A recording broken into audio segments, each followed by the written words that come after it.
할렐루야. 2월 2일입니다. 오늘 하나님께서 저와 여러분에게 주시는 하나님의 말씀을 함께 보도록 하겠습니다. 생명의 삶 2월 2일 본문 마태복음 9장 14절에서 26절까지의 말씀인데, 저희가 다 읽지 않고 하반부 18절에서 26절을 읽고 이 부분의 말씀을 함께 나누도록 하겠습니다. 함께 말씀을 읽도록 하겠습니다. 예수께서 이 말씀을 하실 때에 한 관리가 와서 절하며 이르되, 내 딸이 방금 죽었사오나 오셔서 그 몸에 손을 얹어 주소서. 그러면 살아나겠나이다 하니, 예수께서 일어나 따라가시매 제자들도 가더니 12회 동안이나 혈루증으로 앓는 여자가 예수의 뒤로 와서 그 겉옷가를 만지니, 이는 제 마음에 그 겉옷만 만져도 구원을 받겠다 함이라. 예수께서 돌이켜 그를 보시며 이르시되, 딸아 안심하라, 내 믿음이 너를 구원하였다 하시니, 여자가 그 즉시 구원을 받으니라. 예수께서 그 관리의 집에 가사 피리 부는 자들과 떠드는 무리를 보시고 이르시되, 물러가라, 이 소녀가 죽은 것이 아니라 잔다 하시니 그들이 비웃더라. 무리를 내보낸 후에 예수께서 들어가사 소녀의 손을 잡으심에 일어나는지라. 그 소문이 그 온 땅에 퍼지더라. 아멘. 어제 말씀에서 저희는 예수님이 만난 사람들, 그리고 예수님을 만난 사람들에 대해 이야기를 조금 나누어 보았습니다.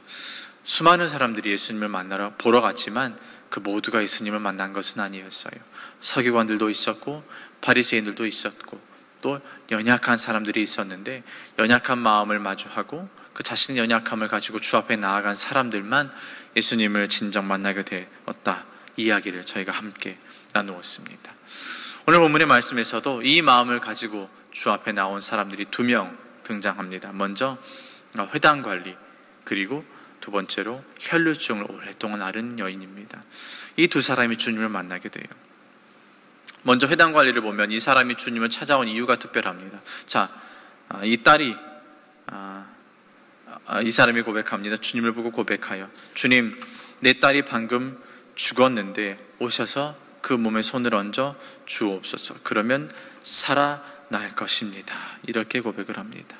이 사람의 고백이 참 놀라워요. 주님이 다시 살리실 수 있습니다.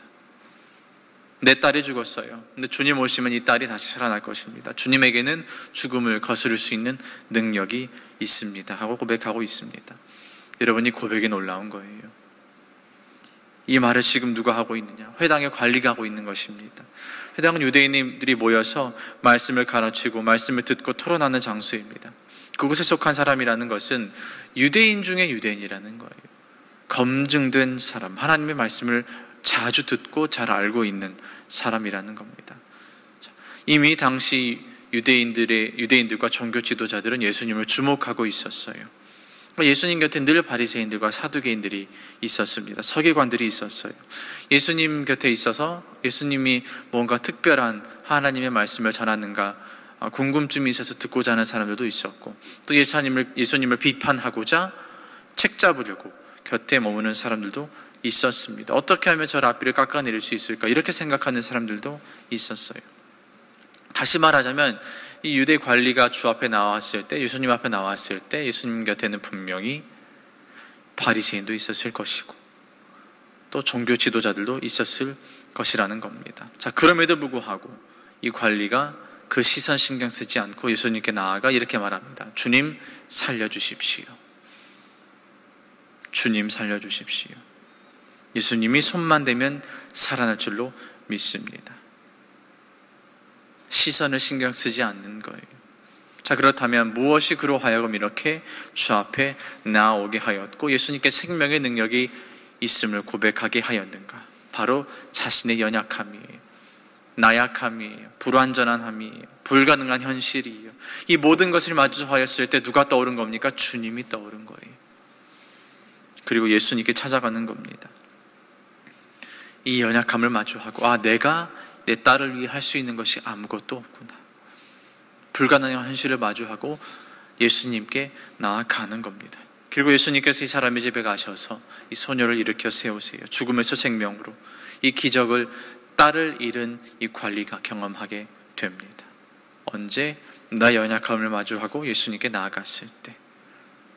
오늘 말씀에 등장하는 이 혈루증을 앓는 여인도 마찬가지예요. 12년 동안 아팠습니다. 12년 동안 부정한 여자라는 이 표식을 달고 다니던 사람입니다. 사람들이 그를 향해 멸시하고 손가락질합니다. 부정한 여인이다. 저 여인은 죄인이다. 멀리해야 한다. 상황이 절망적이고요. 앞이 보이지 않아요. 불가능해 보입니다. 그런데 이 상황을 마주하고 연약함을 마주하고 하나님, 예수님께 나아오는 거예요.